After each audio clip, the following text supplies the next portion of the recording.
Alors, si beaucoup d'entrepreneurs aujourd'hui restent bloqués sous ce palier des 2 000, 3 000 euros, ce n'est pas parce qu'elles ont une mauvaise stratégie, ce n'est pas parce qu'elles n'ont pas assez de compétences ou de connaissances, c'est la plupart du temps, à 99% des cas, des blocages qui sont totalement inconscients. Alors la plupart du temps, de ce que je constate, ce sont des personnes qui ont un mélange entre syndrome du sauveur et syndrome de l'imposteur.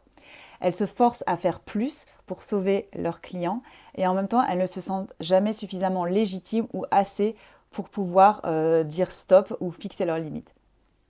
Oui, dans l'inconscient collectif, être thérapeute, pour les personnes qui sont thérapeutes, veut dire être aidant et non pas vendeur. Et donc du coup, il y a cette bataille interne chez la personne qui fait que, puisqu'elle est thérapeute, eh bien, elle ne peut pas facturer plus. Alors, la plupart du temps, ces femmes entrepreneurs calquent leur modèle sur un modèle masculin qui est une énergie du faire. Et en fait, elles délaissent leur énergie, leur essence féminine, qui est dans l'être, qui est dans la création, la créativité, pour pouvoir calquer ce modèle sur un modèle masculin. Et ça, c'est dommageable puisque la personne, en fait, sort de son unicité et sort de son plein pouvoir. Ensuite, le fait de multiplier les stratégies ne fait qu'embrouiller et s'éparpiller en fait. Donc elle n'est plus là pour apporter, elle n'est plus là pour créer, mais elle est là simplement pour faire. Et du coup, ça crée de la confusion pour elle, mais également pour ses prospects. Alors, la sécurité intérieure va clairement définir ton niveau de revenu. Le niveau de revenu est lié à ton niveau de sécurité intérieure. Rien de plus, rien de moins. Si tu ne te sens pas en sécurité, tu ne vas pas pouvoir être en capacité de demander plus puisque ton système nerveux va attribuer ça à un danger. Alors pour les femmes qui n'ont pas travaillé sur leur subconscient afin de pouvoir les rassurer, de se libérer de cette peur du jugement, de cette peur d'être visible, par exemple, qui n'ont pas guéri leur enfant intérieur blessé, le fait de gagner plus va signifier être en danger puisqu'elles vont être seules, jugées, elles vont trahir cet enfant intérieur blessé qui réside en elles depuis tant d'années. Et donc du coup, elles vont vivre ça un peu comme une sorte d'abandon de la vraie solitude intérieure.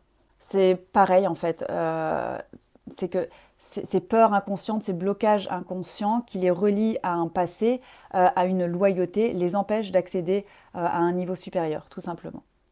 L'hypnose est là pour débloquer et reprogrammer le subconscient. Donc tout ce qui est blocage, frein, qu'il soit conscient ou inconscient, l'hypnose va venir agir sur ce niveau. Donc tout ce qui freine ces espèces de plafonds invisibles qu'on n'arrive pas à identifier, l'hypnose va venir les débloquer. C'est tout simplement à réussir à dépasser ce palier des 2 000, 3 000 euros en quelques jours seulement.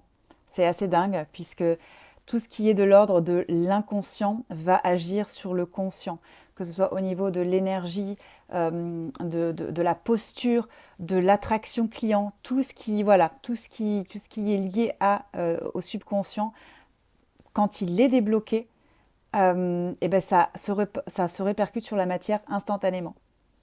Et ben ça, j'ai envie de vous dire que c'est l'expérience qui fait qu'on arrive à capter ça. C'est pour ça que je ne travaille pas avec les entrepreneurs qui débutent, parce que quand on a l'expérience, on sait ce qu'on fait, on sait quelles actions on a mis en place, on connaît les stratégies. Donc, quand on a déjà expérimenté tout ça et que malgré tout ça bloque alors que d'autres réussissent, c'est forcément un blocage qui est inconscient.